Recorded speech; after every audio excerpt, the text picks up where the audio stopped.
this committee. If members can introduce themselves, please, following officer introductions. So on my left, please.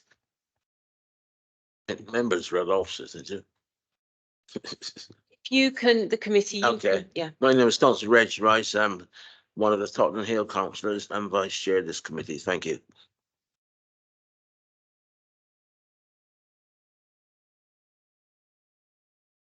Councillor Amina Ibrahim, Knoll Park Ward. Councillor Sue Jameson, Bruce Castle Ward. Councillor Alex Worrell, Stroud Green. Councillor George Dunstall, Stroud Green.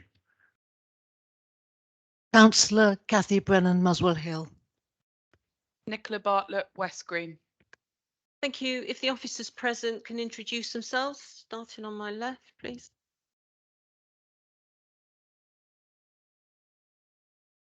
Nazir Chowdhury, Democratic Services. Justin Farley, Legal Officer. Rob Szosowski, Assistant Director for Planning, Building Standards and Sustainability. Robin McKnocker, Head of Development Management and Planning Enforcement. Zara Seelig, Senior Planning Officer. And Kevin Tohill, Planning Manager. Richard Truscott, Design Officer. Thank you. And I don't know if there are any other officers in attendance virtually, but they'll introduce themselves when relevant. So we're now on to item 1, which is filming at meetings. This meeting is being recorded. All registered speakers should be aware that they will be recorded for live or subsequent broadcast via the council's internet site or by anyone attending the meeting. Item 2 is the planning protocol. Members and speakers are requested to note the information set out at item 2 on the agenda. Item 3 is apologies, and we have apologies have been received from Councillor Emery and from Councillor Bevan.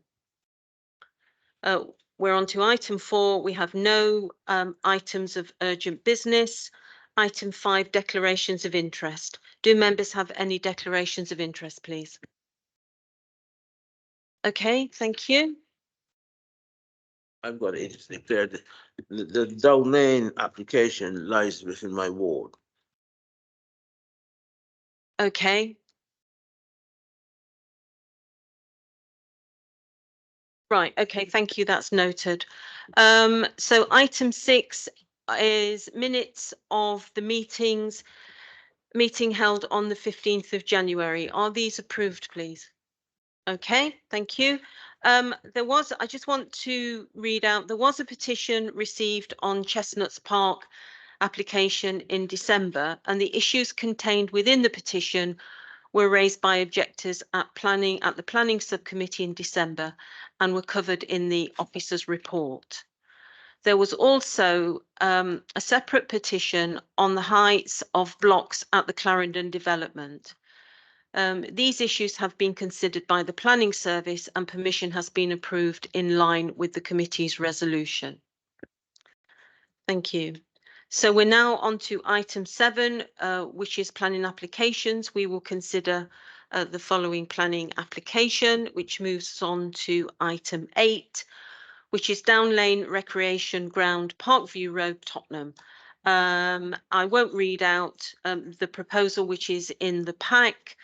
But it's planning application for phases 2A and 3 of the Down Lane Park Improvement Programme. The recommendation is to grant, but I will hand over to the planning officer to introduce this application for us. Thank you. Thank you, Chair. This is the only full application on the agenda this evening. So slide 1, this application relates to Down Lane Recreation Ground.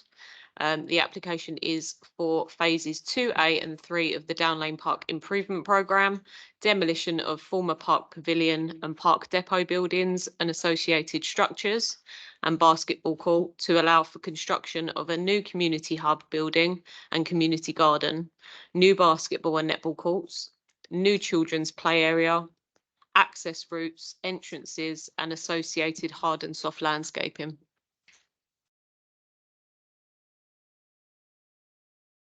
So this slide is a photograph of Down Lane Park. You can see Tottenham Hotspur Stadium in the background. You can see the diagonal walkway that many local residents use as a route through to access Tottenham Hale Station. Should we just pause here for a moment, just until we get the slides on? Oh, sorry. I'm looking at your screen.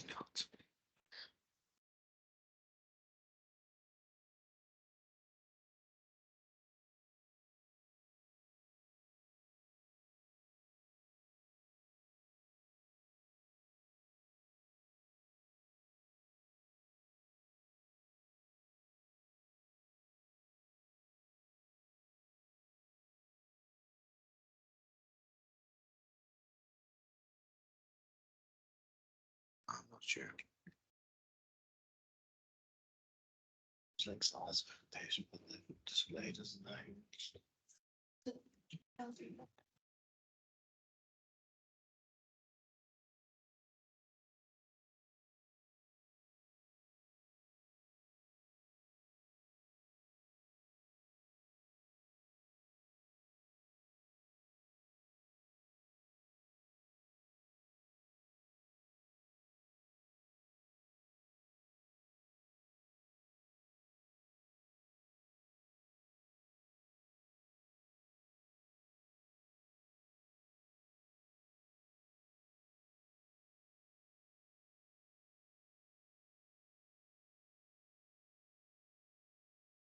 Do you want to go to the next one if I've done one? It's fine. So this is an aerial view of the site with the full site outlined in blue and the red outline showing the area this proposal relates to. The blue outlined areas to the north and south of the site have works proposed to be undertaken under permitted development and do not form part of this application. And these works are underway. However, they will be discussed throughout the presentation. This slide shows a detailed site plan of the facilities currently present within the existing site, including the Living Under One Son and Pavilion Preschool, Parks Depot, existing football pitches, etc. There were concerns raised as to the loss of the children's nursery, Living Under One Son, located on the proposal site. The Ashley Road master plan, located to the direct north of the site, includes a community space which could accommodate a children's nursery. Additionally, there is the potential for the new community hub as part of this proposal to be used as a children's nursery if required. And Living Under Sun were consulted on the application and have confirmed they support the proposal, having worked with various teams within the council over an 18-month period to help shape the new community hub building and gardens. These are some photographs of the park as existing, showing pathways, the playground and the Living Under One Sun Pavilion building. This slide shows the site context. This shows not only amenities within the park, but also within the area surrounding the park, including Tottenham Hale Station to the south of the site and Bruce Grove Station to the west. There are also a number of schools surrounding the site, and Tottenham Marshes is located to the east of the site. This slide shows the local and strategic connections within the key green links, future green links, walking routes and cycling routes annotated on the plan. This is an aerial view of Tottenham Hale, including the southern end of Down Lane Recreation Ground to which this proposal relates.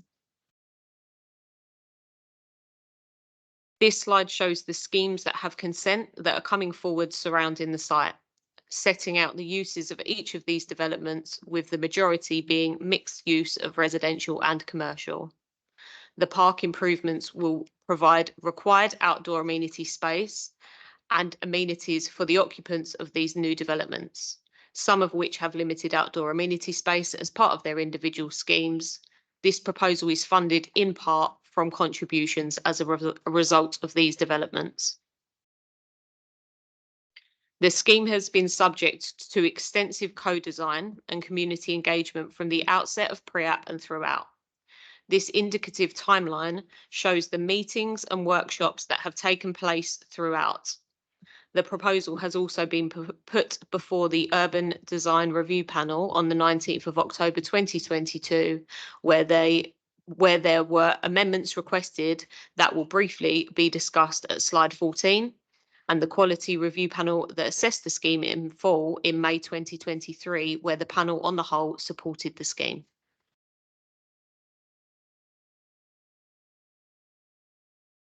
This slide shows the site constraints, including surface water drainage issues to the north of the site, no existing pedestrian access from Hale Road to the south of the site, limited species to the north, which limits the ecological and biodiversity benefits within the park currently.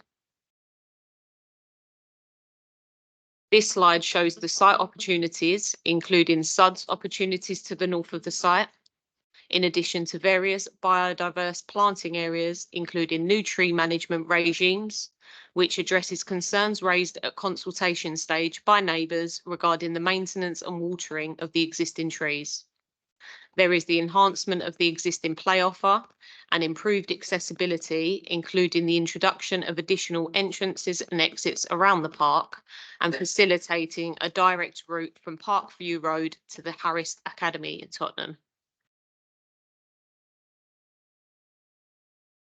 This slide discusses the potential of deculverting the River Moselle and the potential pros and cons of each method explored.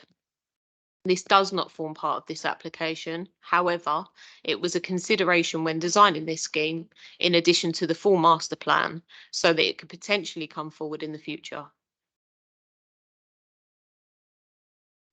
This shows the two earlier stage master plans as presented to the Urban Design Review Panel.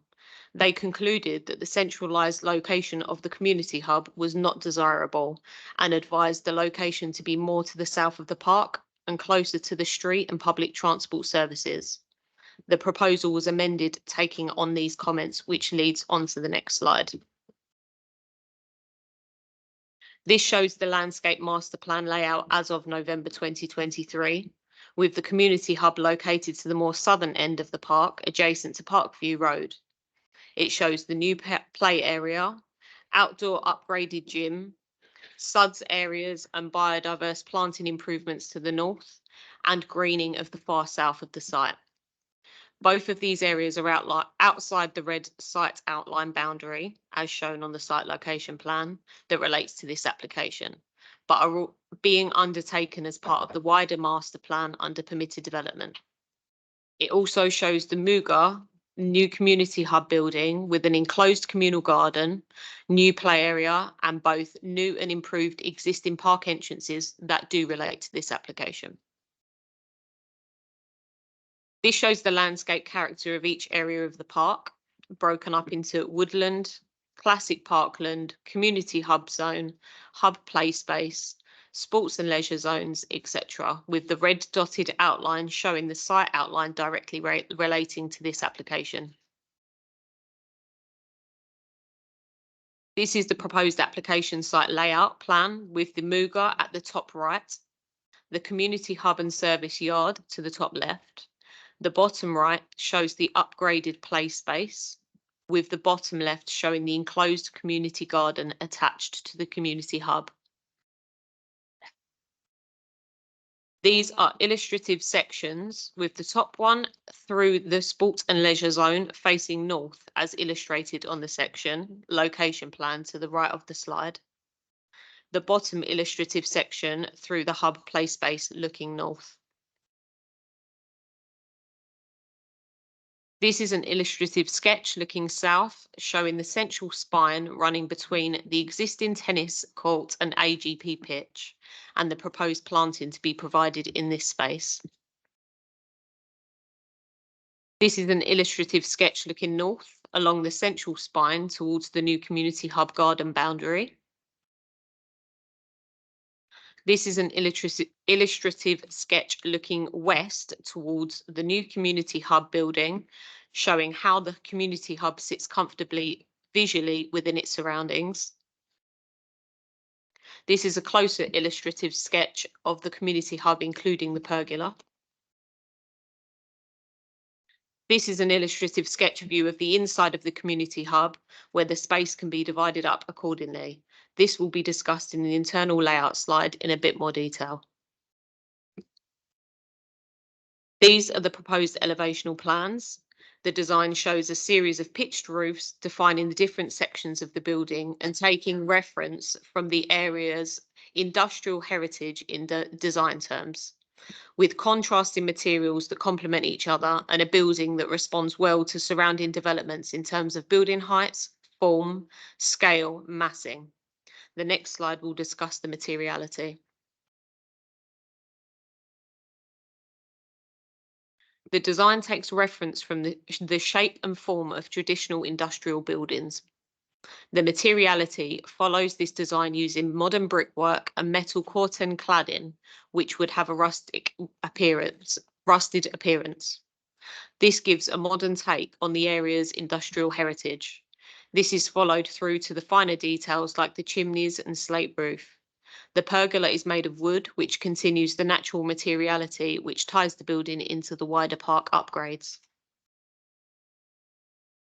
This is the proposed internal layout plan, breaking down the areas of the building and their uses, including the access to the community garden, if not through the community hub building itself, allowing it to be restricted from the main public park should the building be used for a private function. The communal space is orange, the CAF in yellow, which would have a spill out external seating area within the central courtyard space. This plan shows how the community hub can be sectioned off internally to provide smaller, separate spaces should there be multiple classes, groups that do not need the full space, and means the space can be utilised to its full potential in terms of accommodating all sizes of groups and can accommodate more than one group at a time, offering a more flexible space. It can also be seen that the building's facilities, bathrooms, etc., are located centrally to ensure that however the building is used, there would be access to these facilities. The service yard to the north contains modern fit-for-purpose parks management facilities, and the disabled parking can be seen to the northwest of this plan. The development has been designed following the energy hierarchy to reduce the energy used within the development and to provide significant carbon dioxide savings. The development would reduce energy and carbon emissions on site through passive and energy efficient designs incorporated into the building, and this would provide a saving of approximately 102% reduction in carbon emissions. The use of renewable technologies such as solar panels and air source heat pumps aims to produce a zero carbon building. This slide shows the community garden layout plan, which includes the proposed pergola and patio to provide shade for future users. The lawn has been sized to accommodate a marquee for potential future events.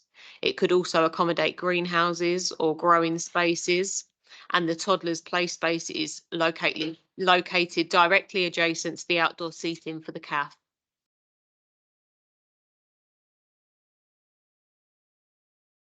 This slide shows the proposed park boundary treatments. The green line boundary to the north is to be a permeable planted boundary adjacent to the Ashley Road depot building. The green block line to the east of the site along Parkview Road will retain the existing 1.2 metre high railings. However, there will be the addition of trees, hedge planting and habitat features proposed along this boundary with the intention of removing these railings once the planting has established. The two yellow lines indicate the 1.2 metre high railings to be retained. The orange dotted line indicates the railings to be removed, opening the park up to the enhancements of Ashley Road. The blue line shows the 2.1 metre high steel palisade fencing and the 1.8 metre high concrete panel fencing to be removed. Although there were concerns raised regarding the removal of the fencing surrounding the site and the additional entrance and exits, it is considered that the opening up of the park will provide improved natural surveillance and therefore improving crime prevention. The Metropolitan Police's Designing Out Crime team have been involved from the pre-application stage and have agreed this could be a positive in terms of improving safety within the park. The boundary treatment materials from the site will include reclaimed timber sleepers and galvanised steel Gambian baskets backfilled with site wall materials such as concrete, brick, sets and other wildlife friendly components such as tree timbers. This will reuse materials on site as well as providing wildlife habitat. It contributes towards sustainability and biodiversity. This slide shows the lighting and accessibility improvements park-wide, including the widening of pathways to allow for safe cycling and pedestrian passage, and improved lighting for wayfinding and improved security and safety during darker hours. This slide shows the pathways and safer spaces, showing the existing and proposed new entrances, including the strategic green link running the length of the park and strategic urban links.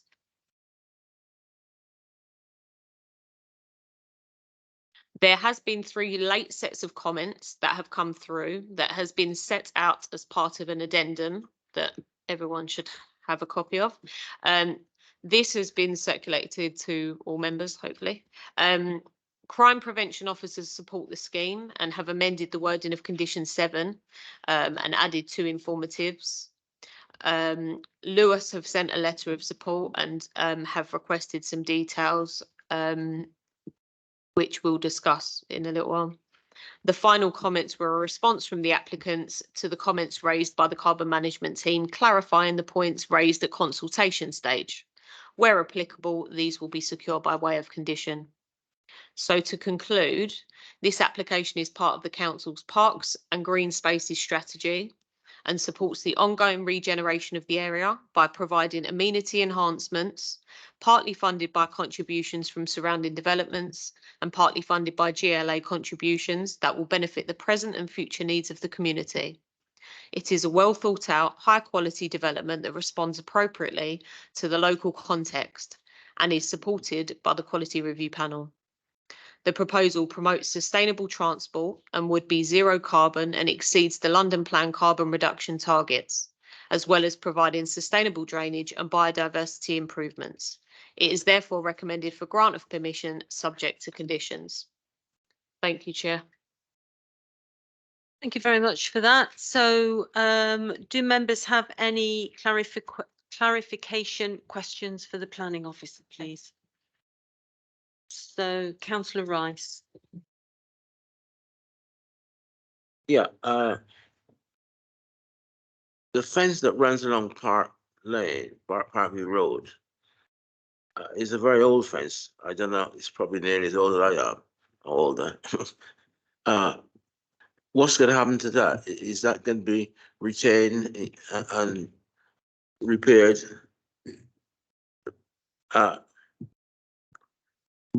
There used to be a facility for elderly caribbean folk in what's now that new building on the corner. And when we were having discussions about these sort of changes, it was promised that there'd be a building available for social connections and parties and so on. I'm not sure.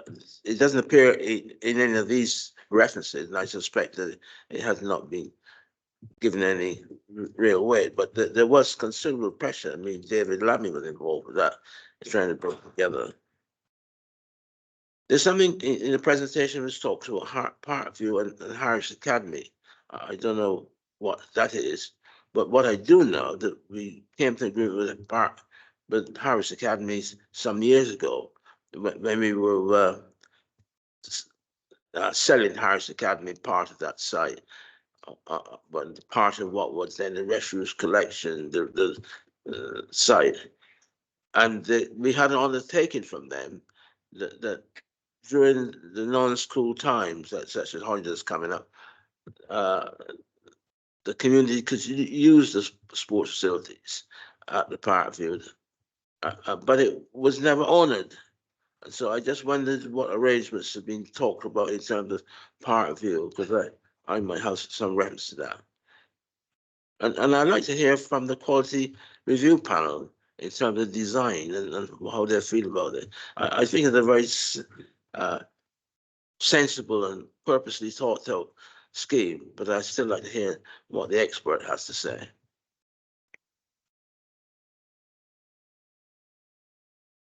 Thank you, Chair. First of all, perhaps we could at some point in the evening have a look at the model, if that would be helpful to members. Because we do have the architects here who could talk anyone through any points relating to that. So first of all, Councillor, we're basically going to seek to retain and reuse as much of the external railings as possible. So any of the materials that are currently on the site, the aspiration is to try to reuse those where they can. That'll obviously have to work out as the scheme progresses and things are taken down and they're renovated and maintained.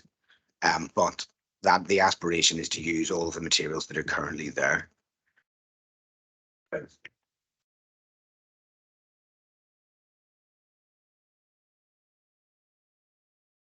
Which fence, Councillor?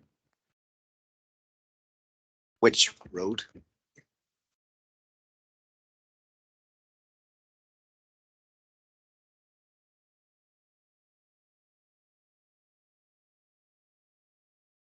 Yes, so it currently is. However, there is going to be additional planting along that so that in the future it could potentially be removed if that was an option. But at this point, that would be retained, yes. The block green, is it the block green? Yes. Yeah. So the area you can see on this slide that's in sort of thick green, there's going to be additional planting along this boundary. It could be removed, but at this point is not going to be removed.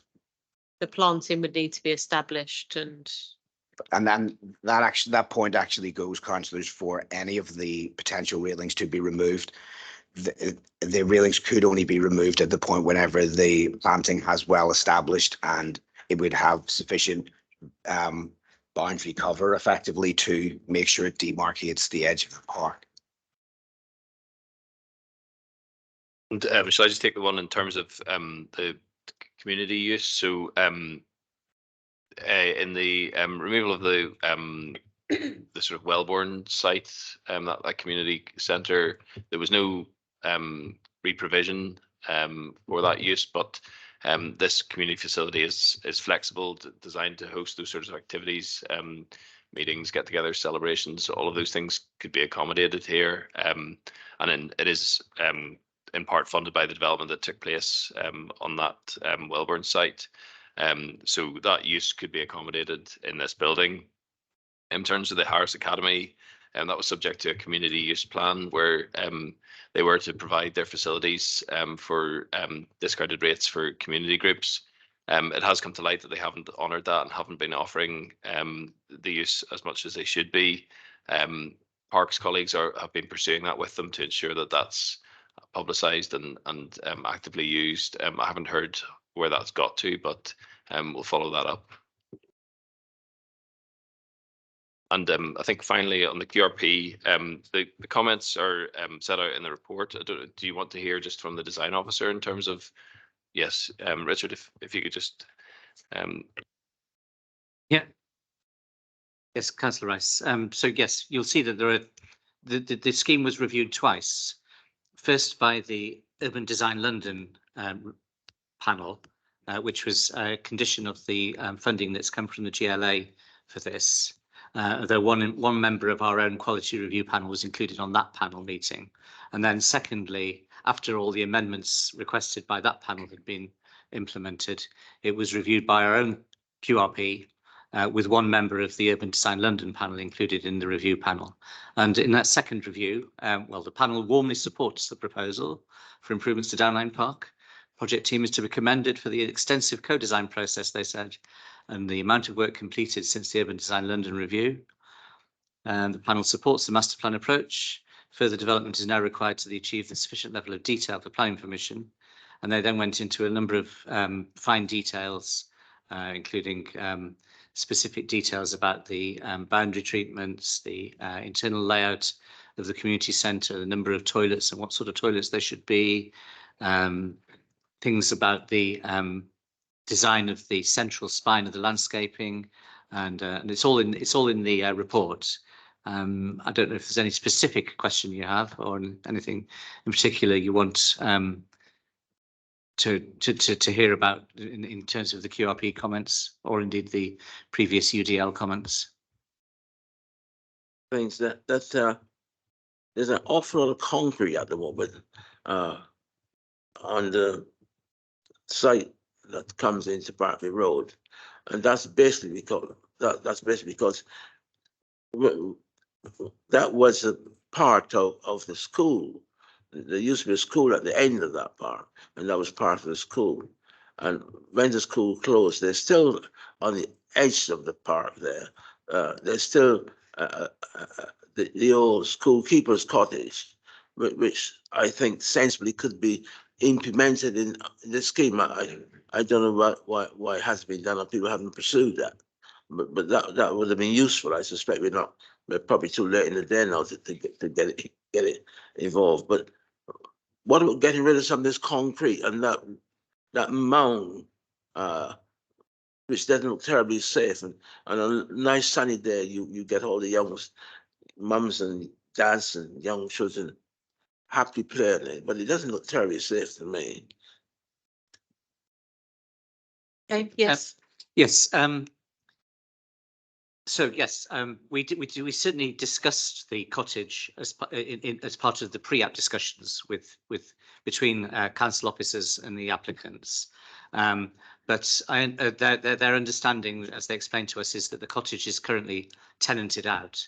It might be best to raise that with the applicant team when they answer questions, though. With regards to things like the landscaping features, the current mounds in the southern end of the park. Well, the intention is that's outside of the red line boundary of this application. It's part of the blue line area that is being carried out, which doesn't require planning permission. But yes, the intention is to broadly level that area to make it more accessible, easy to get in and out of, make it more connected to the surrounding residential areas. But there will be new mounds in the northern part of the park, where it's currently rather flat and featureless. And yeah, mounds certainly play an important part in good quality landscaping. There's also a really strong commitment in this scheme to reuse of materials, even materials that you might not want on site, like bits of old concrete. I mean, they're going to be used to make these gabion walls that Zara mentioned earlier. That's what the core of those gabion walls are. So it's a really good way of reusing concrete and things. Thank you for that. So Councillor Jamieson. Right, so I've got quite a bizarre question. So we talked on Friday and tonight about reusing concrete, and I don't know which order to put things in. So in terms of the management plan, was the existing Living Under One Sun going to go, or can they continue trading while the build goes on? The present Living Under One Sun has these huge metal girders, and I wonder if they were going to be recycled as well. I've got a simple question, like what were the nature of the 5 objections? Did they say the same thing, or was it different things? Oh, and because the new build is single story but with that sort of shaped roof, can that roof be used for storage space or not? And are we losing any trees while the build happens? Oh, and the QRP said the pergola was overplayed. I don't really know what that means because you can't really see it from the pictures. And the entrance to the community hub, they said they'd like it emphasised more through architectural design rather than signage, which sounds like a really good thing to make it architecturally welcoming rather than a sign. Oh, and I can't go without mentioning. So in the pictures, there was one picture where you've got 2 rails, and then the mosaic would be deep, like you know, really deep down rather than being spread out. So that is a potential for daylighting the Moselle in future, isn't it? Okay, so I think that's it. Thank you. Thank you very much. I'll give this one a go, Chair. So the first point about the continuity with living under one sun, I think I'll start there. So the aspiration is that the building would be built while they're still on site, and effectively they would have first right of refusal to move into the new building, subject of course to leases and so on. So at the moment, that is the aspiration. They would just move across. The existing building would then come down. It has been suggested that things like girders could potentially be used in the seating, perhaps some art sculptures within the site. So that is certainly something, again, I don't think the aspiration is simply just to use rubbled concrete. It's to try to find interesting and unique ways to incorporate this into the landscape. Next question. You've been writing these down. There's a few questions. Yeah, sorry. Trying to jot them down. Can you read my writing? I've learned Shall to I- ask them all at the same time, otherwise I never get to ask. Yeah, I wait till shall I- the subject comes up. In terms of the objections, page 17 of your pack just sets those out. So points of concern were the separation of the two playgrounds, additional exits and entrances, removal of the nursery, removal of the railings, and potential impact on women safety. Saying that the boundary hedging should remain in addition to the railings, and concern about how the planting will be pruned and managed, and that there hasn't been adequate replacement for trees removed to removed for the Muga, and that lighting was important. So the majority of those points relate to things outside the application site, so they're part of the wider master plan, but they're not actually part of this application boundary, and some of them relate to works that have been done in the past. So but on the sort of broad points, as you've heard from Zara, the Met Police, Secure by Design, support this and feel it's an improvement in terms of safety. And there has been a lot of community engagement that's gone into this design in terms of the layout and the play parks and things. So we feel that it aligns with the policies on that. And I think probably I'll just then take you to page 34, where it sets out about the trees. So paragraph 6.6.12 just then sets out the numbers there. So no category A trees removed, 2 category Bs out of 247 that are on the site, 1 category C. So that there would be 42 new trees provided, so it's a net gain of 39 trees. And then I think, Richard, you just want to take the one on the pergola, and then I think there was a question on, I didn't quite understand your question. Yeah, your question just on storage in terms of the roof. Do you mean? Can you put your microphone on? Yeah, it's complicated with storage because if you fill that space, you could there's only certain things you can put in that space because of it being fire hazard, but at the same time, if you've got a building with lots and lots of, hopefully lots of different activities, the current Living Under One Sun's got a full timetable of activities going on through their week, and people need to put things places. And you know, I know at the hub we've got a whole cupboard full of gazebos. They only come out 4 times a year, so you want somewhere to put them, but they are, you know, you don't want to throw them away, you need them for those 4 times a year. Yes, so on the pergola, I mean, it was a fairly minor point that the QRP raised, but yes, I think at the time when the design was shown to the QRP, the idea was that the pergola might be extendable by the community. So they showed about 2 or 3 bays deep of pergola rather than just a single line of pergola along the building edge. which was a sort of maximal proposition if that's what they wanted.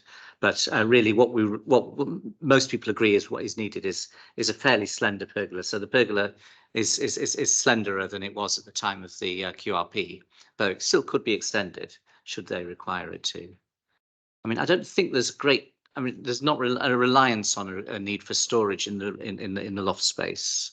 There is quite a lot of storage in those green areas on the plan show storage on, without having to go into the loft.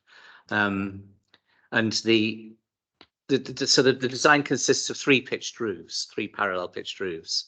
So the front pitched roof over the main community space in the cafe, that'll be open to the room below. So you'll get the room will be open to the pitch of the roof. I suppose that there'll be a flat ceiling over the two smaller pitches to the rear, but I don't imagine they'll use that for storage unless they may well use it for plants and things. But we could ask the applicant that. That might be a better question to ask the applicants than officers. We haven't asked about that. I can clarify that the second roof and the chimneys would form part of the plant for the overall proposal. So effectively, that is part of the sustainability process. The chimneys, while they are taken from a traditional feature, they are actually functioning as flues and that sort of thing, with the air source heat pump located beside the bin store, just to try to reduce noise. I think then final question was on the Moselle. Again, not part of the red line site plan. So and it was a question of the co-design, as I understand it, and probably perhaps you could hear from the applicant about maybe more of the detail of the technical reasons that they felt it wasn't right to bring it forward as a daylighted proposal. But yeah, I think that there were technicalities that meant that was chosen not as the best option, but at the same time, it's not precluded by any of this.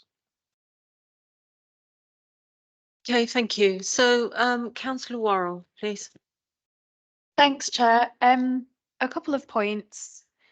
My first question was about the treatment of the perimeter boundary, and it's a comment that's kind of come back in feedback that perimeter boundaries onto footpaths and quiet roads should have landscaping to discourage access in the wrong places, as opposed to more kind of solid boundaries onto busy roads like railings. So I just wondered how we were approaching that, what that's going to look like.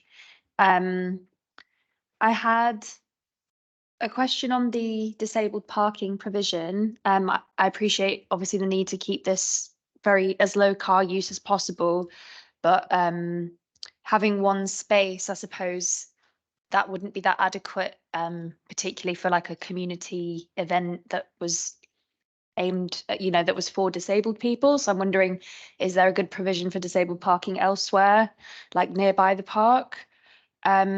Is the cycle parking around the hub for all park users, or is it only for people using the community hub?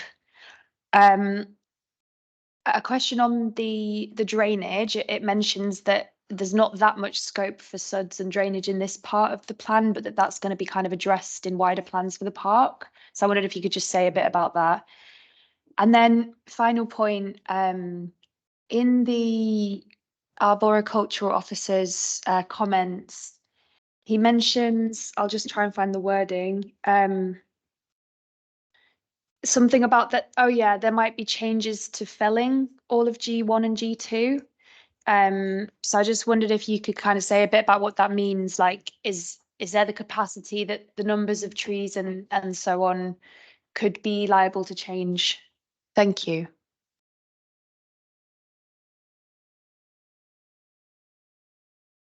Thank you, Councillor. Let me just go through these. So the overall aspiration is to, first of all, build up the boundary, the boundaries with a more dense vegetation. The initial plan would be that it would be along Ashley Road and in front of the Ashley Road depot sign.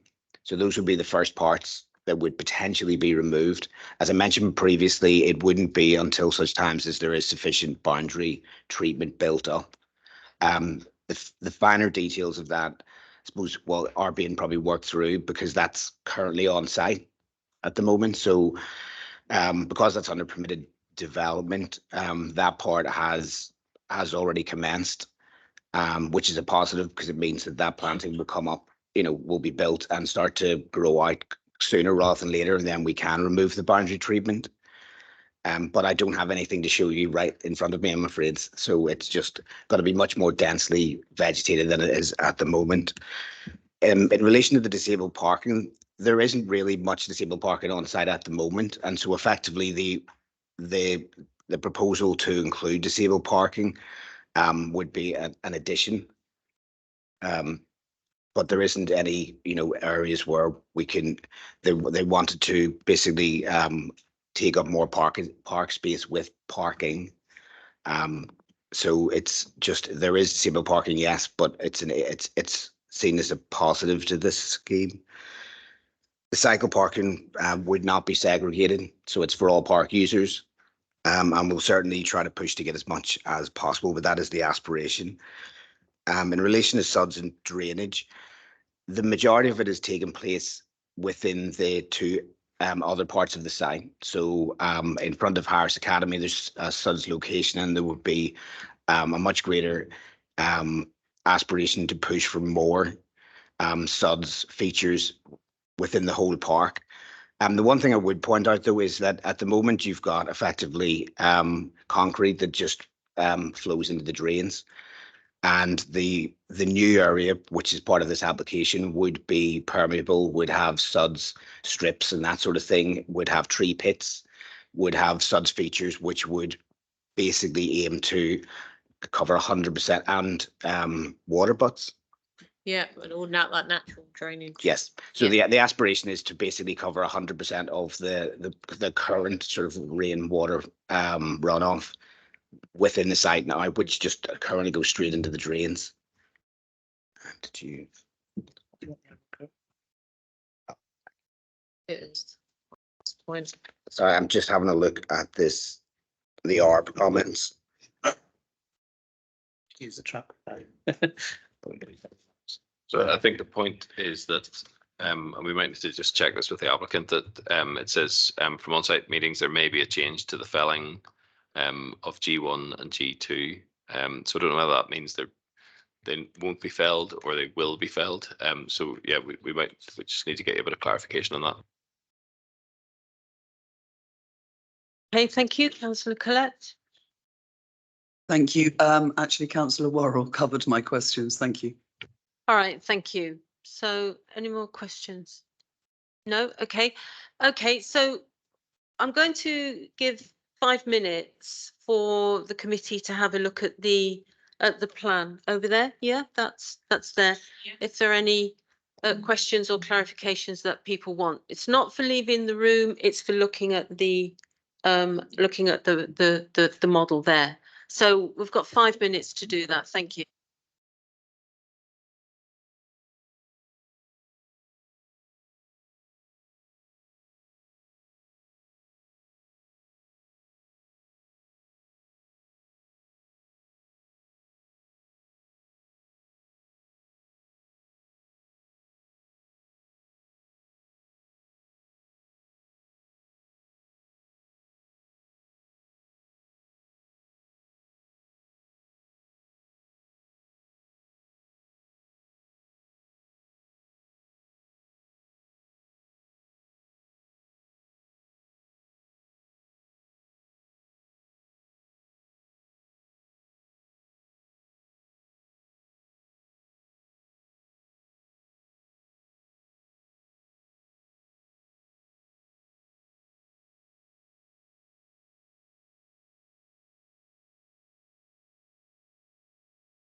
Can we take our seats now, please?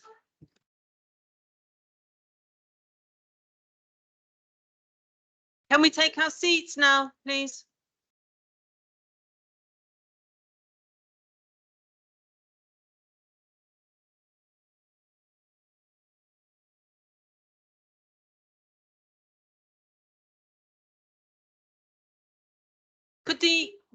Could the architects come and sit at the table, please, just so in case there are any questions from the committee? Okay, thank you, everybody. I want to get the meeting.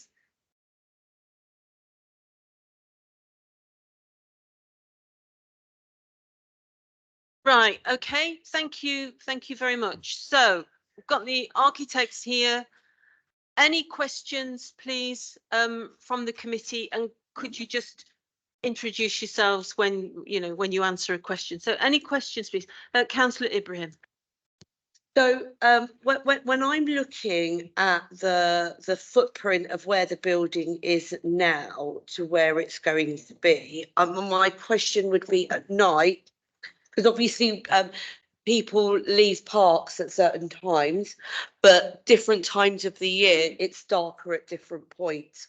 So at the moment there is that clear open kind of area which is like a clear path to exit the park, whereas now, because the footprint of where the current building is effectively being like put right into the middle of what would be, you know, your natural exit from the park. And obviously it's not going to block the exit, but it will make that part of the park darker at certain times of the year, because it's a much narrower path, whereas, you know, at the moment it's just, you know, obviously for different people walking at different times have got different needs, whether it's sight needs, whether it's kind of, you know, just space needs. It just feels like the exits now and the paths are very, very narrow, with that wide space open area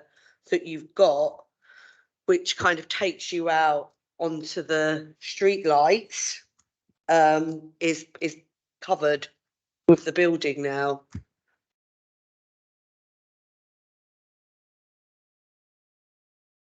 No, let me, well, just come back on that question, please, and then I'll bring you in, Councillor Rice, in a minute. Hi, Thomas Randall, Senior Associate at Levett Bernstein Architects. So I'm an architect overseeing the hub portion. Unfortunately, our colleague doing the landscape can't be here today, but I'll hopefully answer as many questions on the landscape as well while we're here. In terms of the location of the hub, safety was very much right there from the outset of the project. Currently, the existing Luos building is in the centre of the park, and there was real concern about people accessing the park at night time, going to the hub and then out again. We are improving lighting in the park, but even so, there was a real clear steer from the council to have an active frontage onto Parkview Road from the hub. So even at night time, people can come and go and get to the hub without having to go into the park and out again. In terms of the areas around the park itself, we are really opening up various entrances and exits. So whereas before the only entry into the park, was from here, but we actually are introducing lots more entrances and exits. So it's not just funneling people into various pockets, but we're really trying to improve permeability across the master plan. Okay. I will bring you in, Councillor. Let's just let Councillor. Yeah, no, I take your point about the active frontage for the actual hub. That would be great for people using the hub at that time, I suppose, but they're going to be people who are park users who aren't going to the park to use the hub for a particular event. They just want to exit the park at 6 o'clock at night in the winter when it's darker, and it will be a lot darker if the hub is, because that just presumes that the hub's going to be used every night. which with most community centres, that's not the case. Sorry. Could you switch off your microphone when you're not using it, please? Thank you. Good evening. I'm Emily Reid. I'm the regeneration lead for Tottenham Hale, and I'm one of the client team for this project. I think the location of the community hub currently is the location of a parks depot and the basketball court. So there isn't. It's currently slightly dead area within the park in the evening anyway. What the scheme will do is bring forward the Mooga area directly opposite the new community hub, and then new connections coming in from Ashley Road on the eastern side.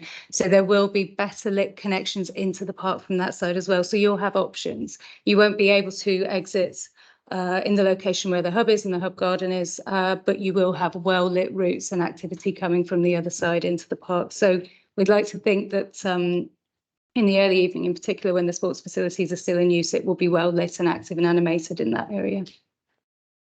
Thank you for that. I'll bring Councillor Rice, and I will bring you in, Councillor Clapp, but as this is a final. Thank you, Chair. Thank you. My concern is the image that we've got there. You've got two distinct triangles, and down the middle of it, there's a column of lighting that lights up that area.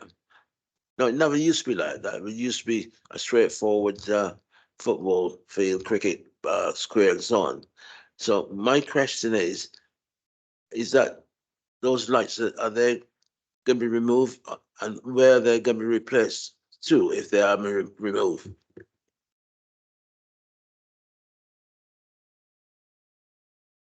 Good evening, committee. My name's Owen Jones. I'm in the regeneration team at the council, and I'm the project lead. At the moment, the existing lighting within the park extends through what we refer to as the diagonal, which bisects the north field. And also along what we refer to as Moselle Walk, because it follows the course to east-west of the River Moselle beneath ground. So those are the only two areas in the park that currently have permanent lighting. There has been some temporary lighting installed between Parkview Road South and the existing former Park Pavilion building as a temporary measure. So everything else that besides is entirely new. So what we're proposing to introduce is a significant uplift in the infrastructure in the park, specifically to the lighting in the north part of the park, which cuts east-west and sort of traverses the route from Parkview Road to Harris Academy. That reflects a new pathway that we're introducing, and that's in direct response to engagement with Harris Academy. As many people are probably aware, the Harris Academy building was once a commercial building, and therefore there was no original design line across the park. Since it was converted from a commercial building into a school building, obviously pupils daily traverse across the park. And what they told us was that in the winter months, they didn't feel safe.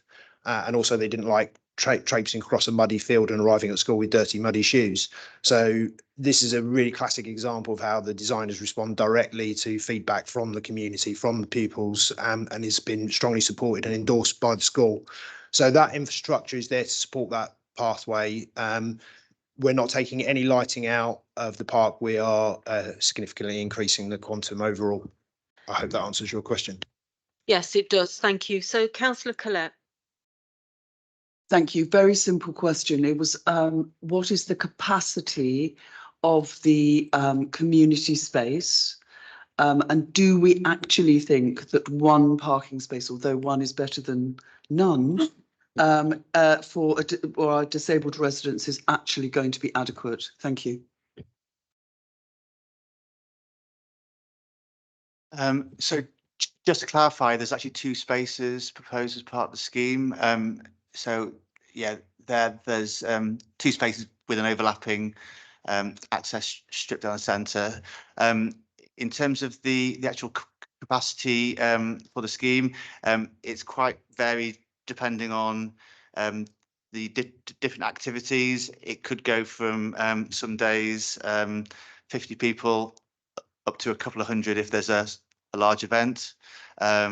But we've very much been proposing sort of active travel as part of this scheme. So going sort of beyond the London plan for visitor spaces and also secure parking spaces too for bikes.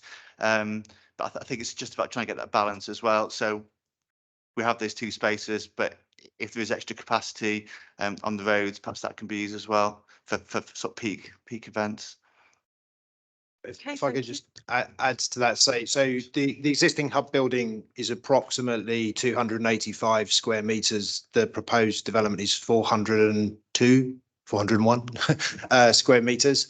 And the parks office, which sits at the back, which is the lower element of the triptych, is 21 square meters. So the net for the community hub building, is in the order of 380 square meters, which is more than 100 than the existing. And as Tom has indicated, the celebration spaces, as we like to refer to them, which are numbered 1, 2, and 3 on the diagram above, can be one space. That the maximum capacity of that is in the order of 200 people standing. But we've designed the building in such a way that it has the overspill into the garden and the pergola to provide weather cover. So it's really trying to make the building work incredibly hard, but enable it to be subdivided so that it can be used in a number of different ways by different groups.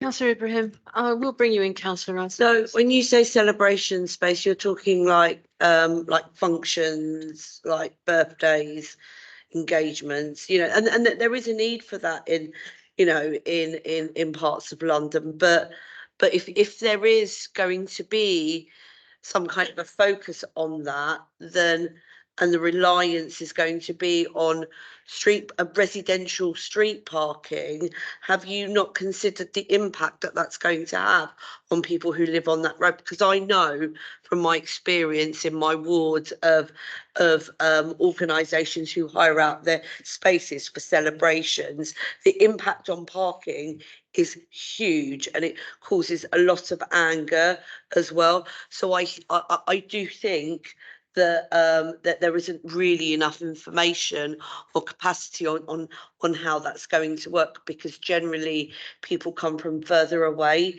for those types of events who are far more likely to be driving. So it would be less likely to be people from, if it's a local event, then people will make their way, whether by bus, by bike, etc.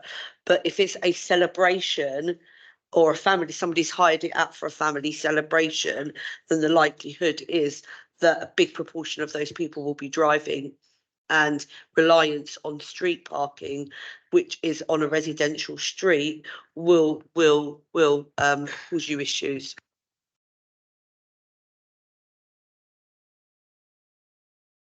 Sorry, I don't want to mislead you by the reference to celebration space. That's the kind of catch-all that we refer to. I mean, I think day to day, the use of the building is going to be tenants and residents association meetings, yoga classes, art classes, after-school clubs. Of course, it has the capacity to accommodate larger events, and that was something that was integral to the viability of the building for the operator, to be where they can cross-subsidise local resident based activities, but by being able to hire it out and have that ability where that's required. Obviously, that over a certain capacity, that would likely be subject to having an appropriate license, and then all the conditions would follow with that. I hope that answers your question. Okay, thank you. I think that does answer the question. Right, Councillor Rice. Yeah, while I was on my way to this meeting tonight, a local woman stopped me, complaining bitterly about the park being blocked off and not being able to get through to the other side where the Harsh Academy is, and wondered why we hadn't given adequate notice to the community as to arrangements for closing off parts. Can I just explain to people who would not know? Some of this scheme has started already. The preliminary work in the park and so on, it started already, and the fence has been altered and so on. So really, I'm asking for the developers to give the local residents adequate notice, blocking off exits and entrances and so on. Thank you. I think that we can agree to that, surely, that residents are given adequate notice when paths are blocked. And I mean, I think, yeah, we we would surely do that and agree to that, and we note what councillor Rice has said, yeah? Okay, do you want to come in on that? No, I was just going to come in on the parking point. I think there's a choice to be made between if you're to provide additional on-site parking that eats into park space really, and that's the choice that has to be made. You're right beside a very accessible tube that has a lift from platform to street level. Disabled parking users can park on double yellow lines, and they're not subject to the CPZ restrictions, so they have the freedom on that. So in an accessible location like this, the focus has been on public transport and accessible transport, and we feel that in transport terms that finds the right balance. Okay, thank you. So I think that's clarified or answered all of the questions. Yeah, okay. All right. So we're now at the end of this item. So we'll move to the recommendation, and I'd like to ask Robbie McNocker to confirm the recommendation with a summary of any changes, please. Thank you, Chair. So recommendation is to grant subject to conditions as amended in the addendum. Thank you. Okay, so we'll move to the vote, please. All those in favour of the recommendation, please show.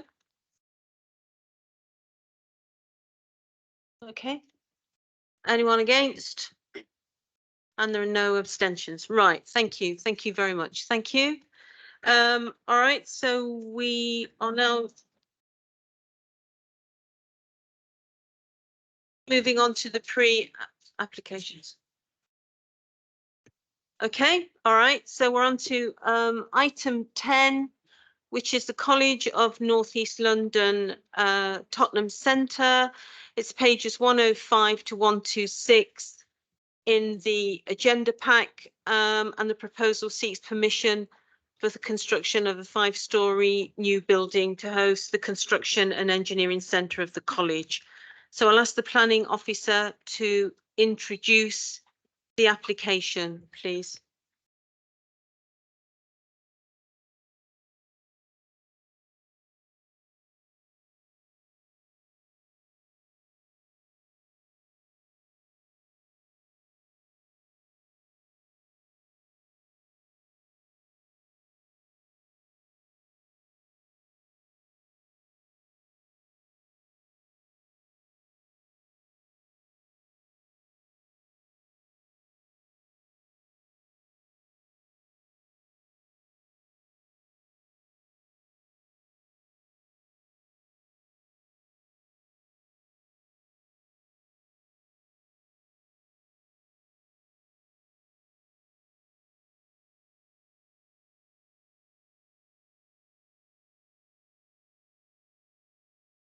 Could the applicant team, could you come up to the front, please? Thank you. You got enough chairs there? Yeah. Thank you. I know. Well, has anybody got a shilling for the meter? Yeah. Well, we'll have to do the best we can with the mood, the moody lighting, I'm afraid. So, oh, wow.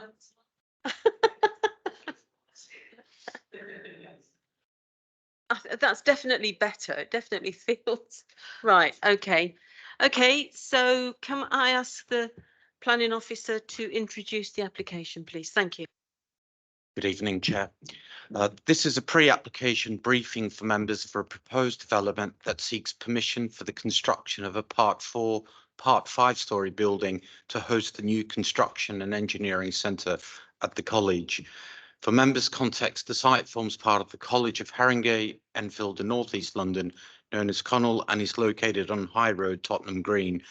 The existing campus comprises approximately just less than 20,000 square metres of education floor space, providing a range of different vocational courses. The site is within an area of change in the Tottenham Area Action Plan and is also located on the western edge of the Tottenham Green Conservation Area.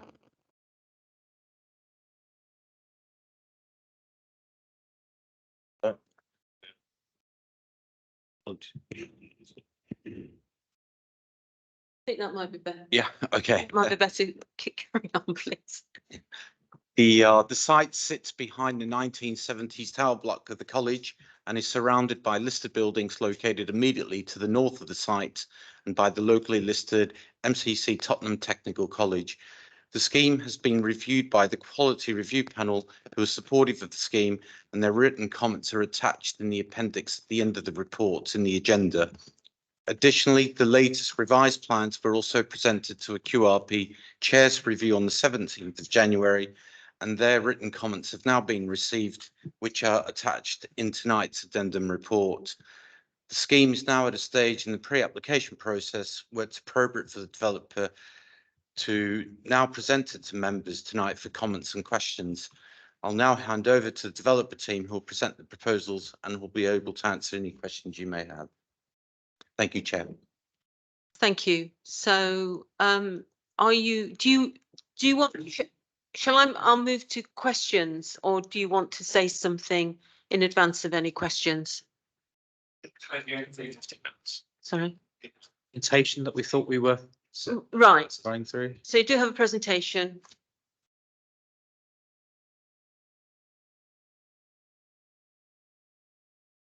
Okay, of which you have 15 minutes for the presentation. Thank you.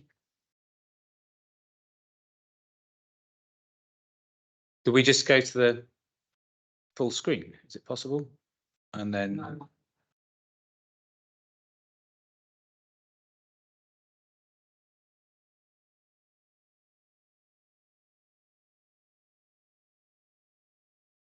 It is. It's bright lights, isn't it? Fantastic. Thank you.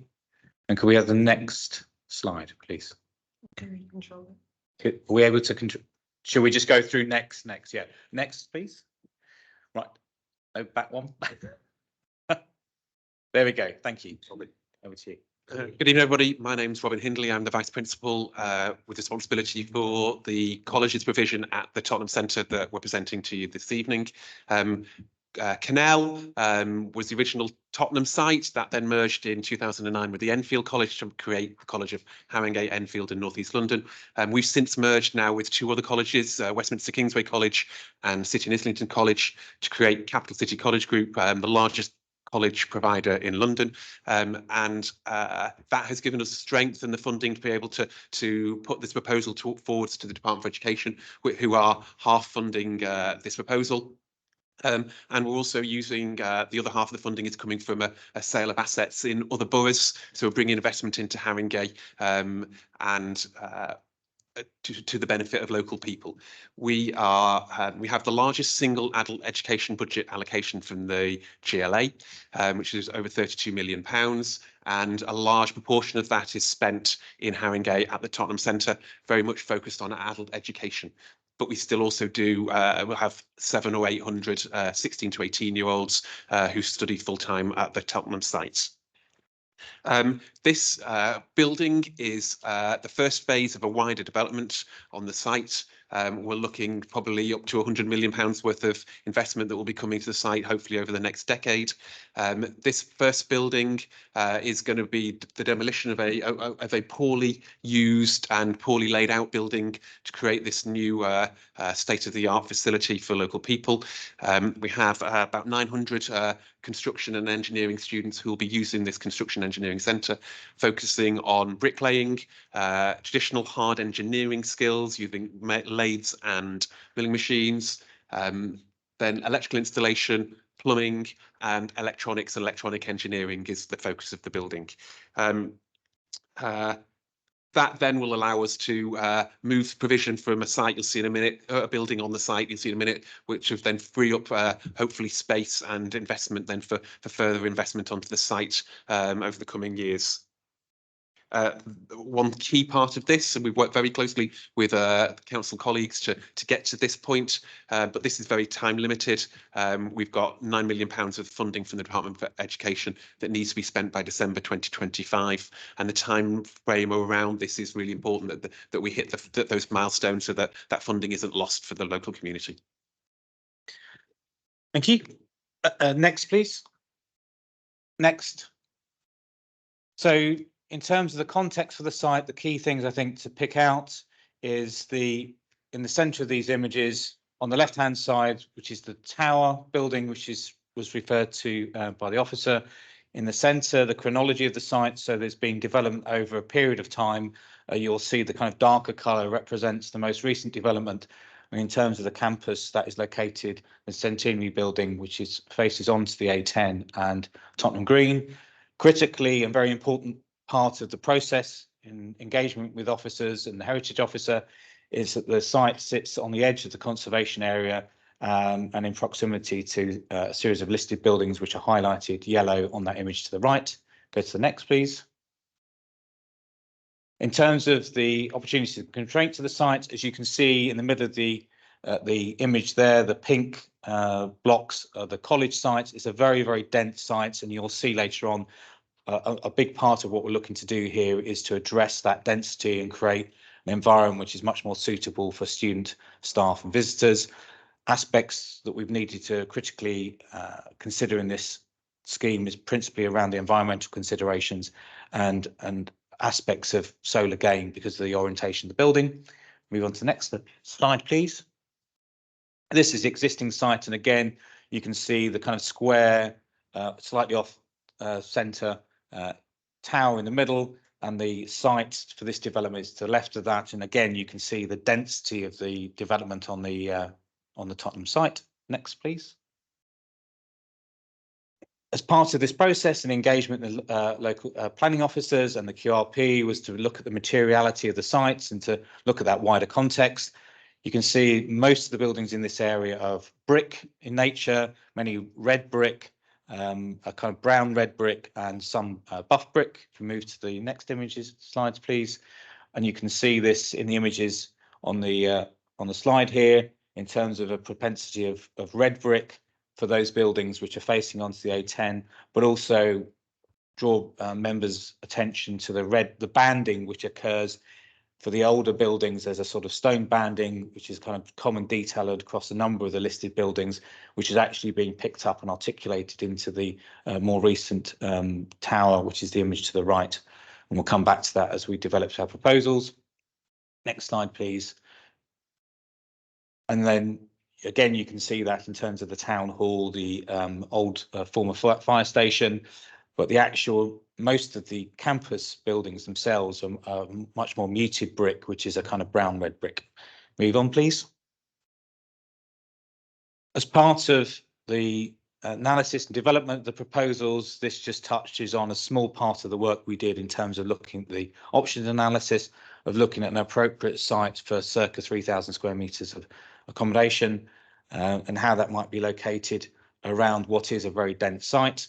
We looked at a number of sites that you can see there and at different forms of massing that might be accommodated, and that led to looking at the site to the west of the tower on the site of an existing underused part of the campus, which is for a kind of lecture theatre and a gym.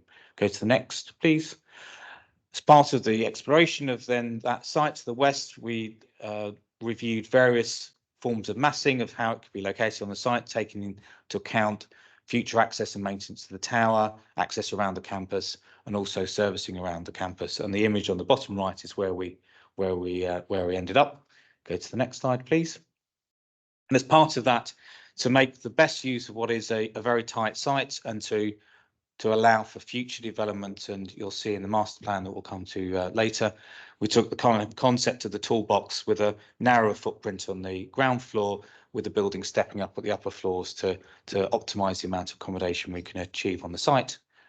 And then if we go to the next slide, please. And as part of that kind of concept is a kind of long life loose fits proposal to the building, where actually we can take an approach to the building where, from a college's point of view, over time, as those courses and programmes might change, the building is flexible to be able to adapt and be inherently sustainable as a building. Go to the next slide.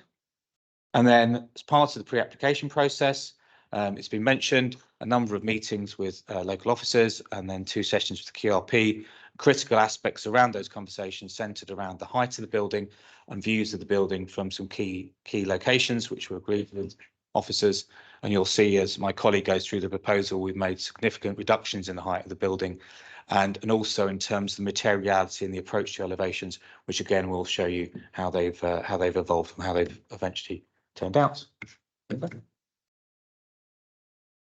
Hi, I'm Linda from Atkins Realis. I'm one of the architects on the project.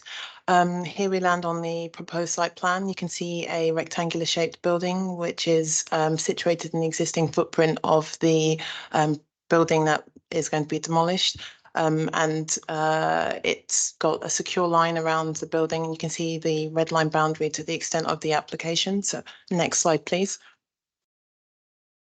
Here on the ground floor plan, the entrance into the building comes off of an existing courtyard space, so students can pass through the existing buildings on the campus. And here we have 2 of the 4 workshops on this project, with cores to either side and some associated staff space and technician space.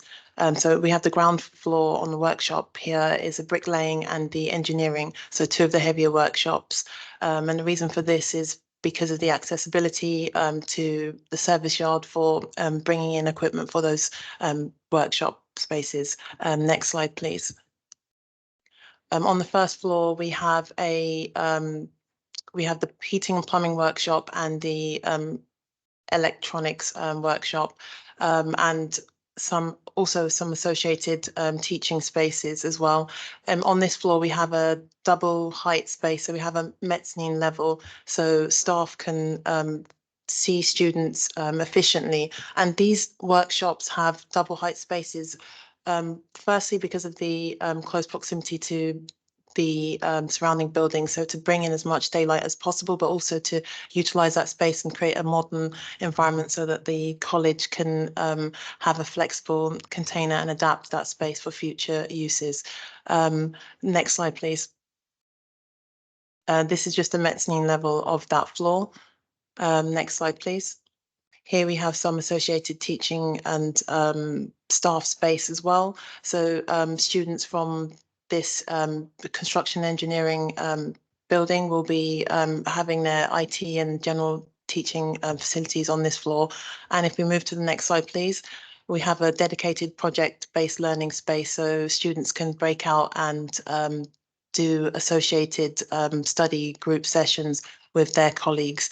Also, we have some specialist electronic labs, so students can also do state-of-the-art things as well, things that aren't already in the existing building and things that are needed for this building.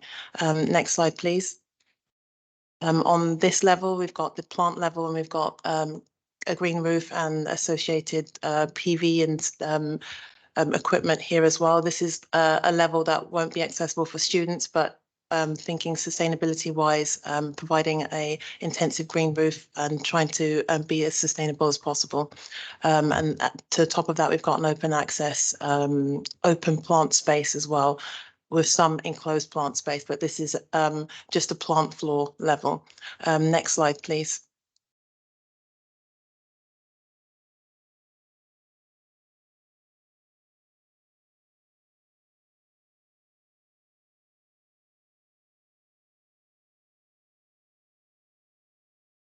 Okay.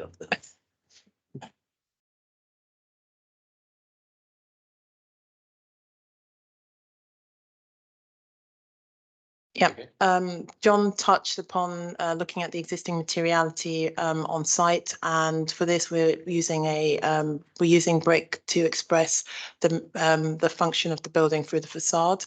So you can just see that one of the workshops is going to be a bricklaying workshop, so it's quite fitting to have a brick building. Next slide, please. These are some facade reference images expressing what we can do with brick, and also the introduction of banding that's been used on other buildings around the campus and in the wider site as well. And this is just a mixture of like projecting brick, stone banding and concrete banding around the building, and you also using a color palette of a reddish brown tone that we will want to introduce into our building. Next slide, please.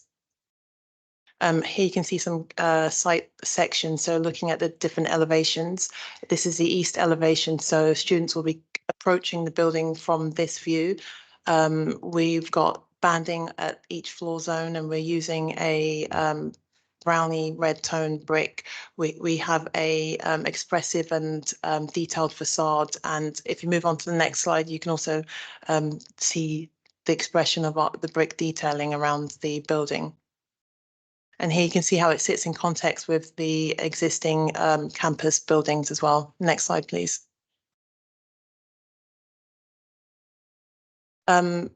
Before we had shown some perspective views from some key areas that were raised from the QRP and the pre-app meetings.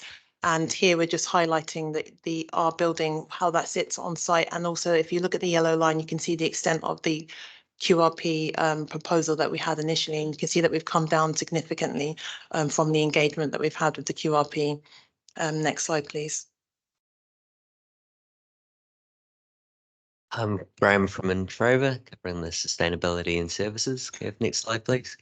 This is just showing we're using the energy hierarchy in our approach. So fabric first, following passive house principles. Put the general target values down the lower left corner. We investigated using the future district energy network. However, discussions are that that won't be available until well after the building is commissioned. Therefore, we're just making a space provision for a potential future connection.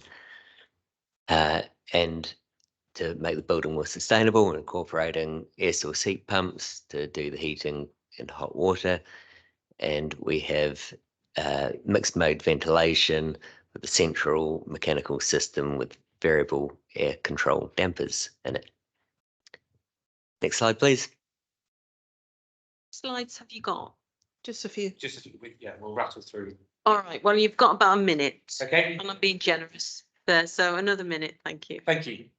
So in terms of this illustrative master plan, so it's important in discussions with officers that we located this project in the context of a wider and longer ambition, which Robin's talked about for the college. Here is a series of diagrams that we looked at with our landscape colleagues to identify key issues. Amongst those was kind of access to the buildings, the opportunity you can see in these diagrams to open up those courtyards to make a much more legible environment. And as part of that, considering daylighting and sunlighting, overshadowing and the levels. So next slide, please. And therefore, in the southern courtyard, there's an opportunity to create a much more dynamic and engaging space for learners coming into this college for study sessions that are external. If we move to the next slide, please, you can see how that might manifest itself in terms of a space that you can come in, which is much more dramatic, much more dynamic, and is a much more fitting environment for learners and for study. Move to the next, please. To the north of that, into the Centenary Courtyard, we're looking to bring in much more biodiversity into the space, greener spaces which from our analysis will shield some of the downdraft from the taller tower to create environments where students can go outside and staff. Move to the next slide, and you can see how that might manifest itself, and creating much clearer routes and front doors into the various buildings, which is a broad strategy of the project. If you go to the next slide, please. If we then zoom out, you can see how that dramatically, we feel, changes in the long term the overall feel of the campus from something which was very dense and difficult to navigate, which is to an environment which is much more generous, conducive to study, and much more legible for visitors, students and staff. And to the west of the new development, creating a buffer zone and potential future plots for development. And then finally, these are some images from the public consultation that took place on the college campus site, some of the comments that were received from those that attended the session. And finally, the boards from that public consultation. And I just realised at the beginning of this, unlike my colleagues, I didn't do you the service of introducing myself. So I'm John Ridgett. I'm an architect at Kingsbury House. Thank you. Thank you for that presentation. Well, we've got the cheese grater in London and we've got the gherkin. So I must admit that I quite liked your comparison to the toolbox, which I think if people see a building and start to, have those kind of associations, I think that's good. And I could go on with all the other buildings in London, but I won't. But anyway, I was quite impressed with that. So thank you. Okay. All right. So do members have any clarification questions, please, to the planning officer or the developer? And we've got Councillor Rice to start off with. Let's say the newest bit of the college, if you're coming up Tottenham High Road to the left, you're facing the college off to the left. The newest block, it's been there about 15 years or so, maybe. It doesn't fit, it doesn't match. So I don't know whether it's meant to match or not, but it certainly doesn't match, or it doesn't fit a good contrast. So whatever happens to this development, let's be clear about getting it properly matched to what's there already. I mean, I accept the tricky bit is the older development against the new development. And so how are you going to get the new development to mix and match with the older development is a skill, I think, down to the architects. Okay, so how can, this is a tight site, isn't it? Which you've already explained in your presentation. Do you want to, can you address Councillor Rice's So I point? think the building the councillor is referring to is the Centenary building, which is, as you come up, which is the current entrance to the college campus. Is that correct? Yeah. So that's that building, which actually in the local character area assessment, I think is actually identified as a building of good quality. However, that building actually adopts a terracotta cladding system. What we're proposing in our development, as you'd have seen from that analysis, is to use the brick and very much to reference the brick, which is, you know, a vast majority of the buildings there, so that we're tying both to the context of the brick, but the fact that this is a building where young people will learn to be bricklayers, which is an incredibly important need within London. We thought it was, you know, that reinforced, in our case, adopting a brick solution for this building. You've shown on the presentation, I think, how you are going to blend it in with the existing buildings in that area. Banding, which is referenced to that context as well. Yes. Just Councillor Bevan, can you take your webcam off, please? Okay. Right, thank you. Because he's sitting there with a cup of tea, and I think that's anyone, any other questions, please? No. Councillor Brennan. I was just interested to know what was the feedback from your consultation. You said you had the public consultation. So. Yeah, so I think the key points, there was a question quite rightly around sustainability. There was residents that wanted to know around kind of construction noise from the development, which again is kind of understandable. I think, Linda, we've got them up on the bullet point on the presentation, but pardon? Access. Oh, access, yes. So another one which was around the kind of access to the future disposal plot and to the sites itself. So the access to the site is going to retain the current service access, and as Linda explained, the actual pedestrian routes and staff and student route will be through the current route through the campus. Councillor Worrell. Yeah, I just wanted to kind of go back to the rationale for demolition and kind of construction of a new building, because it does say in the report that you're not actually anticipating there to be an increase in students or staff. So, I mean, in what ways was the original building not suitable? And yeah, I guess if it's going to be the same amount as people, is it all the sort of equipment and the amount of space required for these specific workshops and stuff? Yes, yeah, exactly that. There's a lot of wasted circulation space. Workshops are strangely designed and strangely laid out and not flexible, and prevents us moving as the curriculum needs to change. You know, we've got a whole new section of green tech that's gone in around PV panels, solar thermal, electrical vehicle charging points, and they've ended up in pods that were our painting and decorating pods, because we don't do very much painting and decorating anymore. In college, it's all done out on sites. And so just we need more flexible spaces that are that don't waste space, and a lot of what we've got is wasted space. And I think the other aspect is the original building wasn't a purpose-built construction centre. And as you can see, the site is very dense, and the colleges need to carry on with those courses. So it was consideration of whether we could refurbish that building at the same time as activity carrying on. But at the moment, the space is, if you would go to site, you'll see that they're actually, students are spilling out into the spaces around the building, Robin, aren't they? So hence developing the building to the side. And it wasn't an option to refurbish the building we're proposing to demolish, because it's not the spaces that aren't wide enough and big enough. And we've got a lecture theatre. You know, we don't lecture in an FE college. We're not a university, so yeah, the spaces that we've got aren't fit for purpose and need to be demolished to give us this new building. Thank you for that, Councillor Dunstall. Yeah, thank you. Yeah, really nice to see the development proposals there. Just with regard to the money, feels like December 2025 is not that far away. How far would you expect to be along by that point? What's the reality of, you know, making sure that that money is committed and spent, I suppose?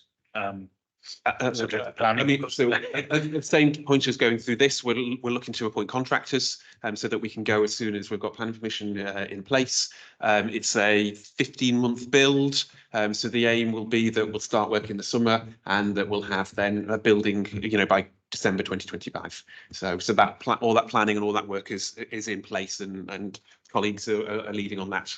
And we've met with contractors in terms of access to the site. So we've done, our structural engineering colleagues have done analysis in terms of tower crane movements, access, and some of the choices around the material choices for the building are around that kind of access to the site and what is achievable in the timeframes that we've got to build the building. Thank you. Do members have any other questions? No? Okay, so thank you very much for coming and giving the presentation. Thank you. Yeah, thank you for the time. Thanks for the time. Yes, thank you.